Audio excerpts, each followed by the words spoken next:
Olá, tudo bom? Como vai você? Eu trouxe mais um livro fantástico aqui para você. Como foi a sociedade palestinense do tempo de Jesus? Quando o Novo Testamento foi escrito? Você tem curiosidade de saber sobre isso? Então aguarde 10 segundos. Durante esse break, se você não é inscrito no meu canal, por favor, se inscreva, ative o sininho para você ser notificado sempre que eu trouxer vídeo novo e dê também uma like, curta e compartilhe com seus amigos. Já já eu volto, fique aí.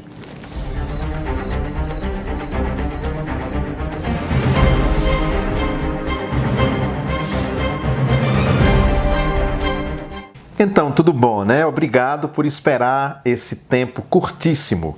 Eu quero falar sobre o Novo Testamento em seu ambiente social. Um livro de John Stambauch e David Balk. Um livro muito bom para você entender o Novo Testamento. Só para a gente ter uma ideia, você acha que existe uma língua sagrada, por exemplo, o hebraico, que foi composto o Antigo Testamento, praticamente todo em hebraico, é porque ele é uma língua sagrada ou apenas é uma língua? E o grego? Como é que você imagina que os autores do Novo Testamento optaram pelo grego e não pelo hebraico? Pois bem, isso tem uma razão histórica, cultural. Esse livro, O Novo Testamento em seu ambiente social, um livro muito bom, que embora fininho, tá vendo? Olha, você lê numa sentada só, ele nos traz o contexto todo que aconteceram os eventos mais importantes da história da humanidade: nascimento, paixão e morte do nosso Senhor Jesus Cristo. Ele começa com o contexto histórico aqui, o mundo grego de Alexandre Magno e Adriano. Alexandre, o grande rei, que de certa forma difundiu a língua grega em todo o seu império, e depois também Adriano, já em Roma. Então nós vemos os reinos helenísticos, os romanos no Oriente, tudo isso foi muito importante, isso vai preparando o ambiente. Quando você lê o livro de Hebreus, por exemplo, o autor diz que aquele era o tempo oportuno. E aí quando a gente vai ler a história antiga, realmente percebe isso. Você tinha uma língua bastante comum, que era o grego koiné, uma língua falada no mundo inteiro de então. Claro, eu estou falando do mundo inteiro, esse mundo do Novo Testamento. E a grande contribuição de Roma se deu principalmente nas estradas. O Império Romano fez estradas em todo o Império, realmente, por isso que aquele ditado, todo caminho leva a Roma. Mas não só estradas, tinha também navegação e um sistema de correios que era muito avançado para a época. O primeiro capítulo, então, trata desse contexto histórico, não só do Império de Alexandre, mas também a Palestina, como viviam os palestinos, a dominação romana que se dá na Palestina, principalmente de 63 a.C. a 66 depois de Cristo, mas vai bem além disso. Aqui ele analisa esse período especificamente. Então é um livro muito bom e é um assunto que me interessa bastante, porque para você entender os discursos de Jesus, as atitudes de Jesus, quando você conhece o seu contexto histórico, social e político e cultural, você compreende melhor os evangelhos. Mobilidade e missão, olha que coisa bacana. Diz assim: todas as cidades e províncias do Império Romano estavam ligadas por estradas. Eu acabei de falar sobre isso. As patrulhas do exército reduziam os perigos para os viajantes, porque eram muito perigosas as estradas.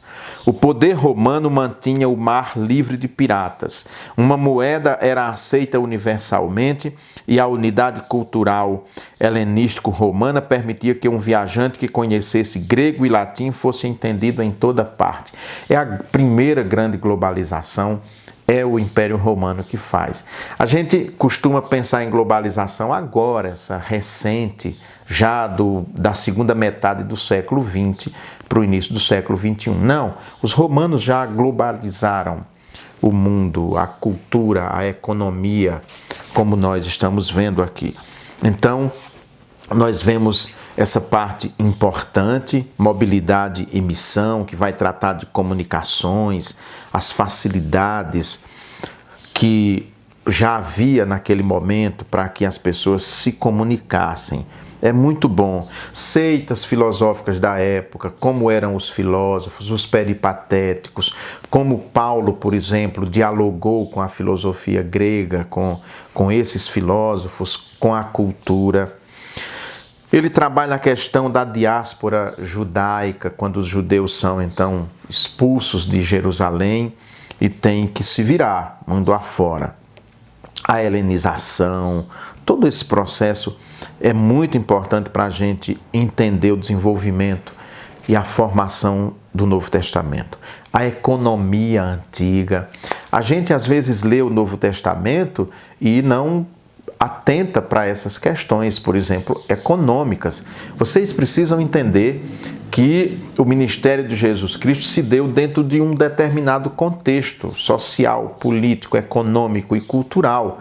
E se você tira todo esse contexto, a interpretação que se vai fazer de sua mensagem pode ser sempre falseada ou uma meia-verdade por falta de conhecimento.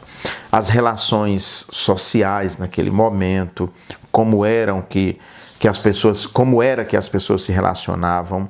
A pessoa inevitavelmente tinha de ganhar o pão de cada dia com o suor do seu rosto ou dos seus escravos. Não havia, a economia não era como hoje, que as pessoas acumulam, têm muito mais tranquilidade e recursos para isso.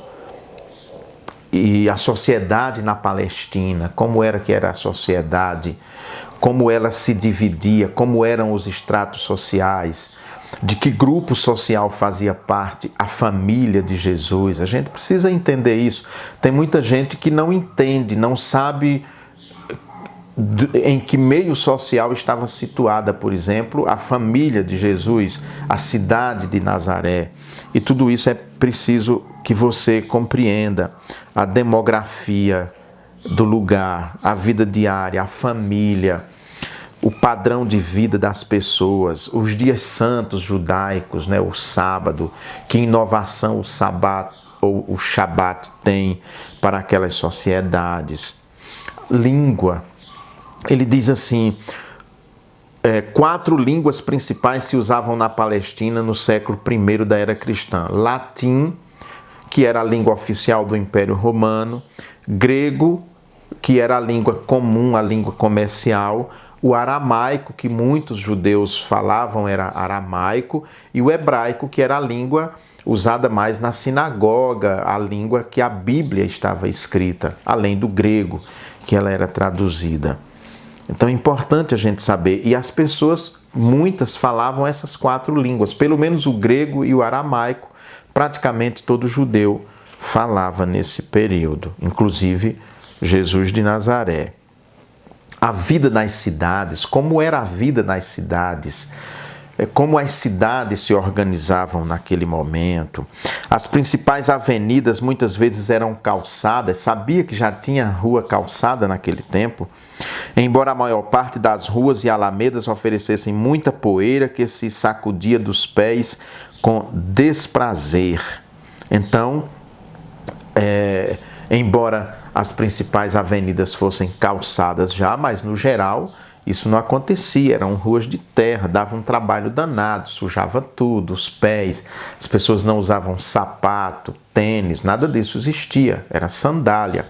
Então imagina como ficavam os pés de todas as pessoas, né? As classes altas, as classes inferiores, como elas se relacionavam, com quem o grupo inicial de Jesus Cristo vai se relacionar, de quem esse grupo vai ser formado, ou as pessoas que formam as primeiras comunidades que seguem Jesus de Nazaré, quais as classes sociais dessas pessoas. Tem muita gente que não sabe disso, e aí fica falando asneira, falando tolices. Sobre a educação, como era que se dava, a questão dos jogos, que eram muito importantes para os gregos e também para os romanos, as famílias, relação marido e mulher, pais e filhos. Tudo isso é importante para a gente entender a mensagem do Evangelho. E aí, o último capítulo é o cristianismo nas cidades do Império Romano. Diz assim: os cristãos tinham certamente o cuidado de se distinguir das instituições religiosas padronizadas de seu ambiente social, o judaísmo e o paganismo. O grupo cristão chamava-se de eclesia, que é igreja, assembleia, palavra tomada de empréstimo da assembleia política das cidades gregas. Rejeita sistematicamente o vocabulário dos cultos pagãos. Não há nenhum templo, nenhum sacerdote, nenhum sacrifício a não ser Jesus mesmo. Então não tinha sacerdote a igreja primitiva. A igreja primitiva não tinha templo. As pessoas se reuniam em suas casas, eram células, pequenas comunidades, pequenos grupos. Bem mais tarde, lá no século IV, é que aparecerão as primeiras catedrais, os primeiros templos. Antes disso, não. Era uma igreja que atuava nas famílias, nas casas das pessoas, depois de se deslocar das sinagogas. Então, esse livro é muito bom. Foi um livro que eu li assim numa rapidez muito grande, porque de fato ele, embora seja bastante documentado, até muito técnico, mas mesmo assim não é um livro academicista, enjoado, chato. E aí eu queria trazer aqui para vocês também que querem conhecer o ambiente social do Novo Testamento, quando o Novo Testamento foi composto. E esse livro, então, o Novo Testamento em seu ambiente social, John Stambaugh e David Balk, da editora Paulus, é uma boa dica nesse início de ano para você aumentar o seu conhecimento em história. Tá bom? Vamos ficar por aqui? Vamos. Um grande abraço. Se você não é inscrito no meu canal e até ficou vendo esse vídeo até agora, por favor, se inscreva, ative o sininho, dê um joinha e compartilhe o vídeo para que outras pessoas possam também chegar até aqui ao nosso canal. Grande abraço. Tchau, tchau. Até mais.